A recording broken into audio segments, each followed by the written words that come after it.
is Channel 6 News. I'm Jeannie Lurchin along with Paul Henneke with a look at what's happening in and around the Tri-Community area this week. The Department of Homeland Security has just announced that the Washington Township Fire Department will receive a $1.5 million grant. Supervisor Dan O'Leary and Fire Chief John Clark both had this to say on the hard work that went into getting the grant. We were very pleased this week to find out from Candice Miller's office that Washington Township has received a $1.5 million grant from the Department of Homeland Security. The grant will be used to fund 50% of the cost of a new fire station that we're building on 27 Mile Road to replace the old dilapidated station on Wicker Street. The fire team and the board members have worked very hard over the last 6 to 8 weeks trying to achieve that grant and also getting the work done to prepare to build the station. Now that we have that funding, we will be able to commence work on the station this year, and we'll be going out to bid in October. So we greatly appreciate the support of Candice Miller and her team, and also Carl Levin and Debbie Stabenow, who also lent letters of support, and we're looking forward to having a new station up and running within the next year. Thank you.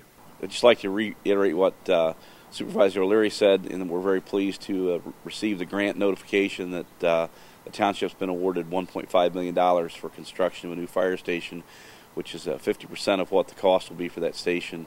As we discussed before many times on this show and in the board meetings, we had a huge need for a station, safety of our residents and our personnel responding on calls, and we're thrilled to receive this. This started 5 years ago, or a little longer, with retired Chief Howard, and was carried through Chief Paterick to work on this project. We were fortunate enough to have a grant opportunity. We wrote for that grant, and I was successful in that endeavor. And the next step to that was support of the residents and the Township Board and the trustees and the supervisor to move this along. In the last 6 to 8 weeks, we've jumped through a lot of hoops with the Department of Homeland Security to get the finalization on this grant. So it's just great to see this award, and everybody's worked together for the last 5 or 6 years to get us here. Bruce Township is investigating the possibility of using a single waste hauler for the township. Supervisor Jim Tiganelli discusses where the township is on this issue. Earlier this year, the new board was approached again by some residents to reinvestigate or to check into more deeply the single waste hauler issue. Basically what this would mean is creating an ordinance that would prohibit any other waste hauler from picking up waste in Bruce Township. We have a large percentage of roads in Bruce Township that are private roads. A private road as opposed to a public road is completely different when you come into creating ordinances, because we have much less authority on a private road. And our attorney advised Mrs. Obrecht and Mr. Walker that we could not compel a private waste hauler or a single waste hauler to go down a private road. With more than half of our roads, as it appears, being private, that meant that the half that are on public roads were going to be the only ones we could actually serve this way. And it's anticipated that that would drive the cost up. We don't have a cost yet. And I think probably what you'll see is that at our next meeting, Mrs. Obrecht will make a recommendation. I don't know what it will be just yet, but having that new information may have some impact on what that recommendation might be. At the September 28th school board meeting, President Dale Chesney informed the board that Dr. Holtz, the person the board had offered the job of superintendent to, had declined the offer. The board then voted to begin contract negotiations with Dr. Nancy Campbell. The H1N1 virus is on the minds of everyone these days. To put our minds at ease, Romeo Schools, along with Bay Nursing and Romeo, is hosting an informational night. Here's Vicki Klanke from Bay Nursing.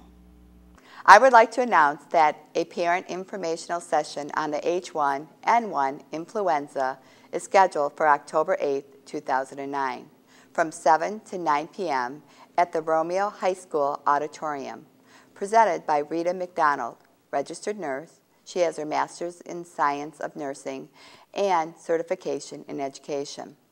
She is a community health educator for Bay Nursing Incorporated Home Health Care, which provides medical and personal care in the home. Rita is also the Romeo Community School District nurse.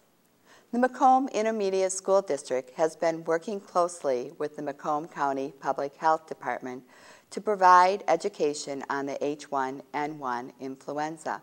previously known as the swine flu, to the 21 school districts in our county.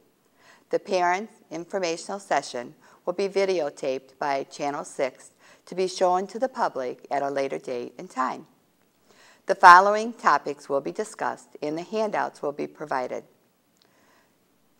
Descriptions, signs and symptoms, and prevention of the flu, update from the Macomb Public Health Department, and H1N1 vaccine, the flu vaccine clinics, consents required, and the CDC recommended priority group. For questions regarding the parent informational session, contact the Romeo Schools Administration Office or Bay Nursing Incorporated Home Health Care at 586-747-3439. Thank you. Last Monday, several state representatives came together along with Congresswoman Candice Miller for an open discussion on the government's conservation efforts, both locally and nationwide. Today we're at the Huron Point Sportsmen's Association, and this is a group of dedicated conservationists and sportsmen. They're located in Lennox Township here in Macomb County. And we have tonight a conservation workshop that my office is hosting, and we are cooperating with our great partners. We have people that are here to talk about our national forests.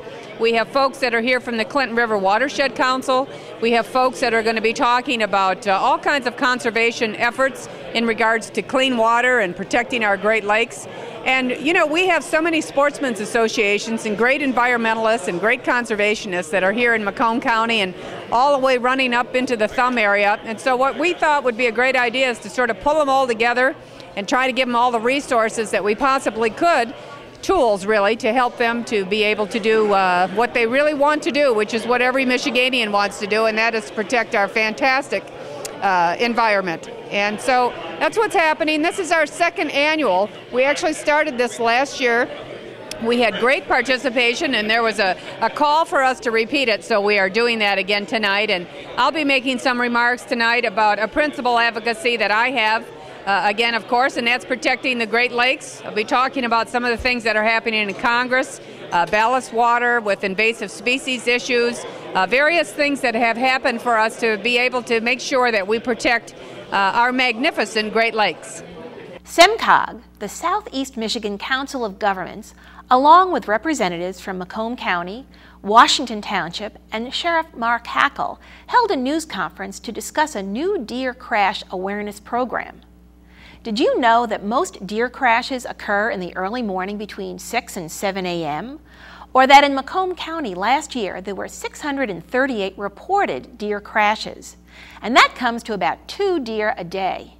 Channel 6 was there to get all the pertinent information, so go to our website and the Romeo Observers for dates and times to see this broadcast. This weekend is the Romeo Harvest Days. Organizer Carol Humphrey tells us more about the festival's events and activities. There's many events that will cover the whole downtown area of Romeo. We will start off in the Village Park with the children's games hosted by Romeo's Parks and Recs. There will also be people there from Westview Orchard to do a few things. Down the street at the Romeo Library there will be activity until 1 o'clock.